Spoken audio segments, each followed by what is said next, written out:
Dulu ada yang tanya ke saya, kenapa doanya orang Islam itu tidak terlalu manjur, lebih manjur doanya orang Cina. Karena orang Islam itu pasif, kalau doa nunggu, ya Allah kasih dong ya Allah. Kalau orang Cina maksa, ya Allah turunkan. Jadi akhirnya jatuh semua dari atas. Kamu kan nunggu buahnya jatuh. Kalau orang Cina, wah gitu.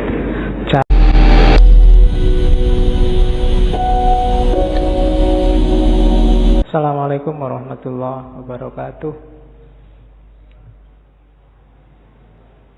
Bismillahirrahmanirrahim. Jika engkau belum punya ilmu, hanya prasangka, ya milikilah prasangka yang baik tentang Tuhan. Begitulah caranya, katanya Rumi. Jika engkau hanya mampu merangkak, maka merangkaklah kepadanya. Gak usah nunggu pinter tasawuf, pinter ilmu kalam, pinter fikih baru mendekati Allah. Bisanya apa? Ya dengan itu kamu mendekat ke Allah. Jika engkau belum mampu berdoa dengan khusyuk, tetaplah persembahkan doamu yang kering, munafik, tanpa keyakinan itu. Karena Tuhan dengan rahmatnya akan tetap menerima mata uang palsumu. Tidak apa-apa, kan banyak kan sekarang doa itu tidak ada rasanya karena kamu sudah hafal. Saking hafalnya kan doa Bismillahirrahmanirrahim, alhamdulillah. Doa itu kan minta apa tidak jelas. Itu mungkin malaikat ya bingung, kamu itu minta apa? Jaluk kok sambil ngeremong, sambil kadang yang jarinya sambil berdoa sambil jaluk tenan apa ya? Tapi tidak apa-apa, katanya Rumi. Persembahkan saja doamu. Gusti Allah itu maha rahmat. Dengan rahmatnya dia tetap menerima mata uang palsumu. Ya, dulu ada yang tanya ke saya, kenapa doanya orang Islam itu tidak terlalu manjur, lebih manjur doanya orang Cina. Karena orang Islam itu pasif, kalau doa nunggu, ya Allah kasih dong ya Allah. Kalau orang Cina maksa, ya Allah turunkan. Jadi akhirnya jatuh semua dari atas. Kamu kan nunggu buahnya jatuh. Kalau orang Cina, wah gitu. Jatuh dari atas. Oke. Jadi tidak apa-apa wis. Berdoa sebisamu. Ya agak palsu-palsu dikit, munafik-munafik dikit. Itu kan kering, munafik tanpa keyakinan. Keyakinan itu penting loh dalam berdoa. Karena Allah menjawab doamu itu sejauh keyakinanmu. Saya sering bilang kan, kalau kamu berdoa, ya Allah semoga semester ini saya lulus kumlot, tapi kamu bisa ndak ya wong itu ya ndak, kamu sendiri ragu-ragu ya ora dibales, kamu sendiri nggak yakin. Keyakinan itu penting. Pak, saya keyakinannya separuh, apa ndak usah berdoa saja? Ya berdoa saja, jangan khawatir. Allah tahu yang kamu mau. Berdoalah. Allah tetap mengakui meskipun uangmu palsu, sama Allah diterima aja, tidak apa-apa wis. Karena Allah sangat sayang sama kita. Jika engkau masih mempunyai 100 keraguan mengenai Tuhan, maka kurangilah menjadi 99 saja. Begitulah caranya, wahai pejalan. Jadi kalau kita masih tidak terlalu mantep keimanan kita selama ini, masih melanggar, masih dosane oke, ya tidak apa-apa, dikurangi dikit-dikit. Ya 100% tidak mungkin lah ya. Dikurangi 1%, biar jiwamu terlatih.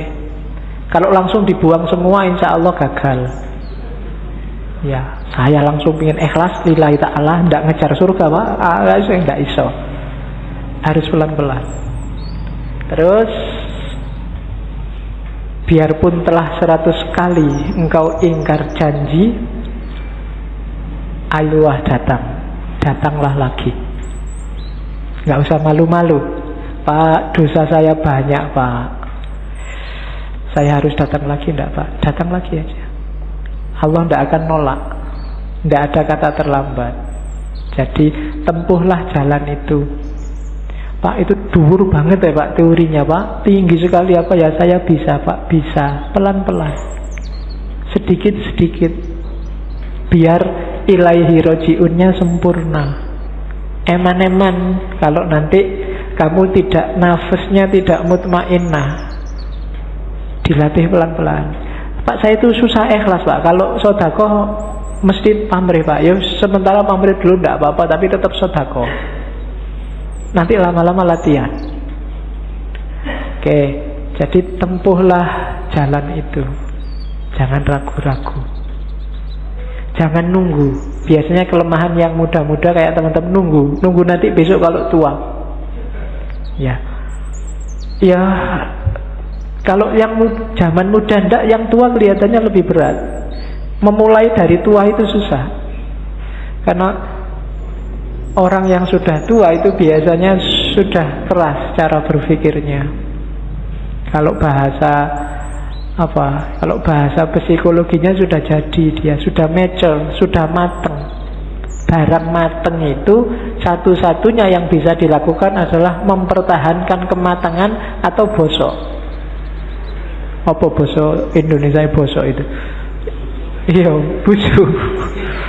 Jadi kalau bisa terus-terusan bertahan di mateng. Kalau tidak ya lama-lama busuk itu apa? Pikirannya tidak laku. Kalau bahasa filsafatnya out of date, ketinggalan zaman.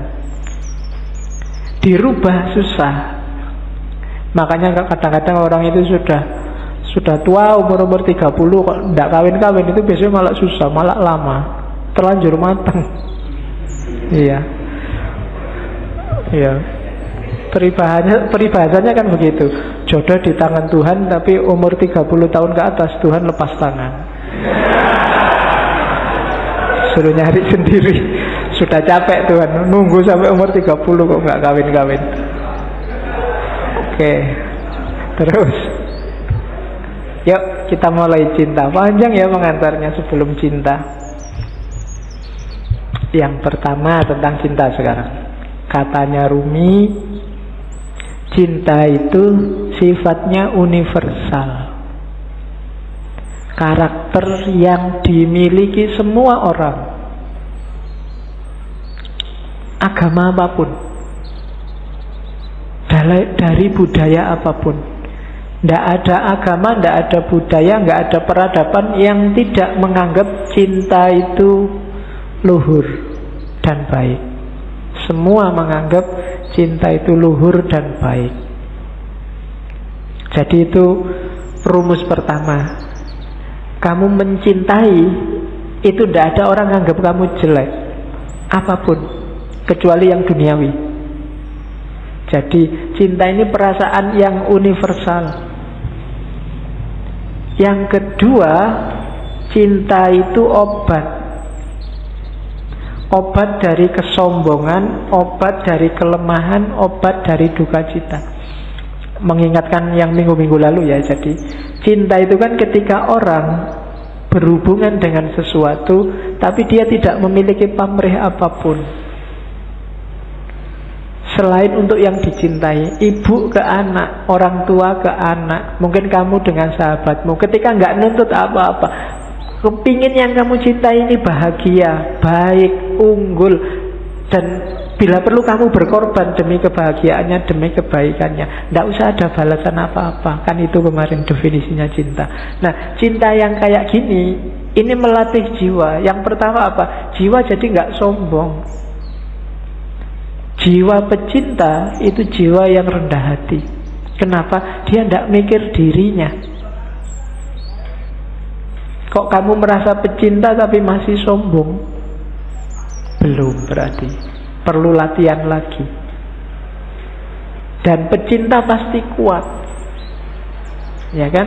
Jiwa yang kuat itu kan jiwa yang dia selalu ingin memberi, tidak minta-minta, tidak ingin dibalas. Kalau kamu memberi sesuatu dan masih ingin balasan, berarti belum cinta. Makanya minggu lalu Robiah Adawiyah bahkan bilang, enggak, ya Allah, kalau aku ibadah ini hanya minta surga, jauhkan aku dari surga. Kalau aku ibadah ini takut dengan neraka, masukkan aja aku ke neraka. Aku tidak butuh surga, tidak butuh neraka. Aku hanya butuh dirimu, butuh ridhomu. Tadi kan rumusnya bukan ilal jannah atau minan nar, tapi ilaihi roji'un, pada Allah. Sering saya ilustrasikan, surga dan neraka itu kayak semacam iming-iming biar kamu jalan menuju Allah. Kayak orang tuamu ngasih, belajar loh, nanti kalau belajar rajin tak beliin sepatu. Membeli sepatu ini surganya bagi kamu. Padahal maunya orang tuamu bukan sepatunya. Begitu kamu belajar, kamu akan pinter dan kamu akan ngerti manfaatnya pinter. Sholatlah, ibadahlah, zikirlah, biar kamu masuk surga. Kamu kan semangat begitu dipameri surga. Padahal begitu kamu tempuh jalan itu, sebenarnya kamu sedang menuju Allah. Itu memang diiming-imingi begitu. Karena manusia itu butuh reward konkret biasanya. Kalau rewardnya abstrak, orang geraknya susah. Tenang aja, besok di surga 72 bidadari gratis. Di sana bisa makan sak kapoi. Ini kayak diiming-iming. Kamu kan terus jadi semangat. Sebenarnya kalau kamu jalan di situ, ya kamu akan ketemu Allah. Surganya dapat surga yang punya Allah kok. Masuk ketika kamu sampai ke Allah, jiwamu tumanina sama Allah dicemplungin neraka kan enggak? Ya pasti surga. Dan nikmatnya bareng Allah itu jauh melebihi surga. Nanti banyak teks yang bilang itu. Cuma kamu tidak bisa bayangkan. Apa sih Pak enaknya? Bayanganmu kan sama Allah terus duduk jejer sama Allah. Tidak enak Pak, enak di surga Pak. Banyak bidadarinya. Iya, pikiranmu masih material, belum nyampe enaknya Yang punya pacar bisa menganalogikan. Ketika kamu duduk jejer sama pacarmu, itu kan seneng kamu. Duduknya setengah jam itu rasanya baru 1 menit. Pinginnya berlama-lama bareng terus, itu karena sudah cinta. Sama Allah kalau kamu jatuh cinta juga begitu. Kayak Nabi Musa itu loh, waktu Nabi Musa naik ke Bukit Tursina kan Allah ngajak ngobrol. Musa, yang di tanganmu itu apa? Sebenarnya kan jawabannya simpel. Musa tinggal ngomong, ini tongkat ya Allah, kan beres. Wong itu memang tongkat. Tapi karena Musa ini suwenengnya disapa oleh Allah, jawabannya panjang. Ini tongkat ya Allah. Tongkat ini kalau saya pukulkan dia bisa jadi ular. Kalau saya angkat, jawabannya panjang itu. Ya kalau Allah mau bilang, emangnya aku tidak ngerti. Loh, tapi Gusti Allah ngerti dan ya dibiarin aja, ya nggak dimarahin. Kenapa? Karena sudah saling jatuh cinta. Bareng sama Allah itu enak. Kok kamu masih membayangkan? Belum terbayang Pak enaknya bareng sama Allah. Itu memang berarti kamu belum jatuh cinta sama Allah. Ya latihan jatuh cinta. Orang Jawa punya rumus, tresno jalaran soko kulino. Ayo dikulinakan sama Allah, apa dikulinakan itu? Dibiasakan. Akrab sama Allah, nanti kamu akan jatuh cinta. Entah kapan nanti kita akan ngambil sesi cinta lagi. Saya ingin ngangkat Ghazali. Ghazali konsepnya lebih konkret, jalan untuk mencintai Allah. Tapi kapan-kapan, jangan cinta terus, nanti kamu mabuk. Oke, terus cintalah yang bikin alam semesta ini bergerak. Nanti Rumi punya teori evolusi yang khusus, tapi saya tidak akan sampaikan sekarang, kapan-kapan. Rumi nanti akan banyak sesinya. Jadi gara-gara ada cinta ini loh, alam ini bersatu dan berpisah. Orang tua sama anak habis bersatu berpisah. Berpisah ini juga tanda cinta. Kalau orang tua tidak mau nyapih anaknya, padahal berat nyapih anak ini, tidak tego nyapih anak, tapi harus disapih. Kenapa? Karena cinta. Jadi pertemuan dan perpisahan itu banyak ya karena cinta. Kamu melepas masa mudamu menuju masa dewasa. Janjane pengenmu mbok saya muda terus, nggak bisa. Hidup itu ada pertemuan, ada perpisahan, dan biar jalannya on the track, dasarnya harus cinta. Jadi cinta adalah yang menggerakkan dunia ini. Dan cinta yang bikin kita karakternya, kalau bahasanya Rumi, menuhan. Semakin tulus kita cinta pada apapun, karakter kita akan semakin menuhan. Menuhan itu semakin spiritual. Tidak ada pamrih, Tidak ada tujuan-tujuan apapun selain Allah. Itu yang kalau dalam agama disebut ikhlas. Jadi ciri sejati cinta itu justru ada pada ikhlas. Ikhlas itu kamu beribadah satu-satunya target adalah keridhoannya Allah. Makanya Robiah kemarin di hampir semua puisinya selalu bertanyakan, ya Allah, apakah engkau ridho dengan ini? Kalau engkau ridho aku tenang. Sebelum aku yakin engkau ridho, aku ini masih gelisah. Jadi yang dikejar cuma ridhonya Allah. Satu-satunya yang dikejar cuma Allah. Itu namanya ikhlas. Lillahi ta'ala. Tidak karena apapun. Ya Allah, aku amal baik ini, semoga engkau ridho ya. Jadi yang ada di pikiran itu selalu nyari ridhonya yang dicintai. Sama kayak kamu pacaran itu kan, selalu mikir, iki pacarku kalau gini seneng gak ya? Kalau tak bawa ini mau gak ya? Kalau kan yang dipikir di pikiranmu selalu yang kamu gak pernah mikir dirimu sendiri kan? Begitu diajak ke warung, ini kamu sukanya warung yang mana? Kan bukan sukaku, sukanya dia. Jadi ketika orang jatuh cinta, egonya hilang. Dia tidak ngomong aku lagi, tapi ngomong kamu. Kalau kamu jatuh cinta ke Allah juga, bukan akumu lagi yang bilang, tapi ridhonya Allah. Apa sih maunya Allah? Kira-kira kalau aku gini, Allah ridho tidak ya? Begitu kamu ujian mau nyontek, ini kira-kira kalau aku nyontek, Allah ridho gak ya? Anda, Bapak Allah Maha Pengampun, ha? Waduh, itu akhirnya. Iya, ya kamu yang ngerti lah. Oke, terus bentuk apa saja, ekspresi apa saja yang lahir karena cinta yang tulus tadi pasti baik.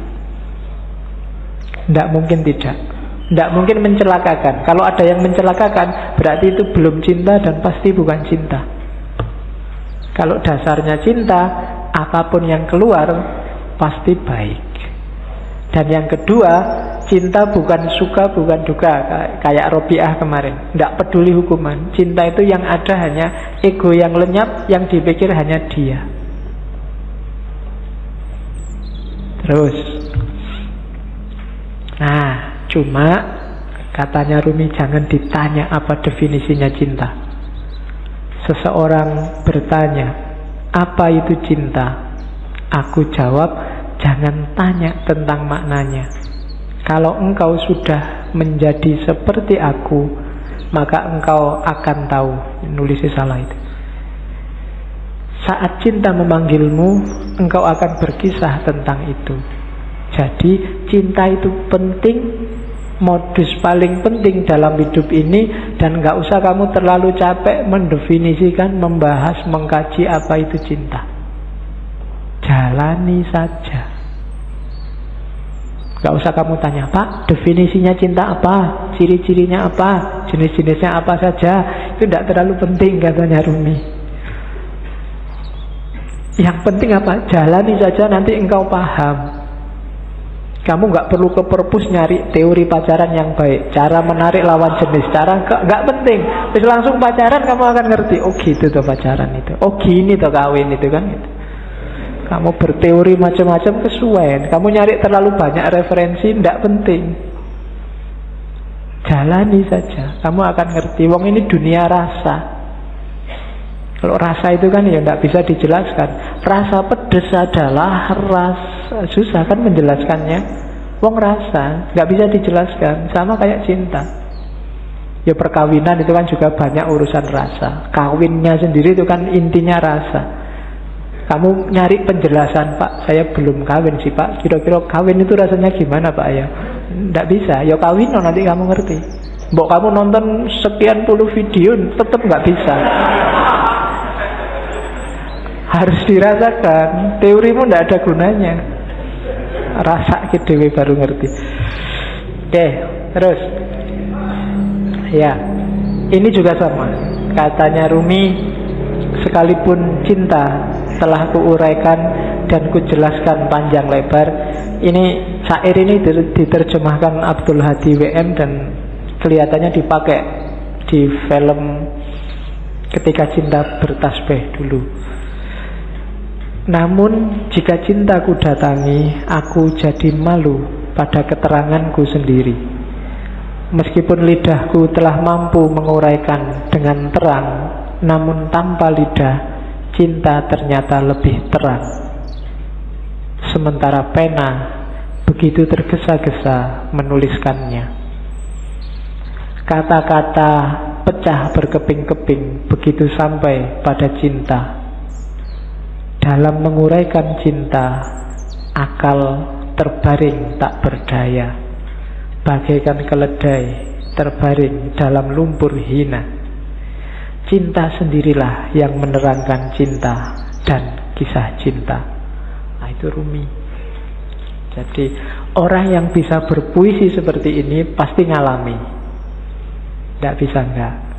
Sepinter apapun kamu bikin puisi, kalau belum pernah jatuh cinta bener mang, puisimu tidak akan ada rasanya. Mending jangan bikin puisi cinta. Ya, bikin aja puisi-puisi eksploitasi alam itu. Ya kan? Kan banyak puisi eksploitasi alam. Angin berhembus, kemudian ya. Oke. Puisi yang mengeksploitasi alam itu.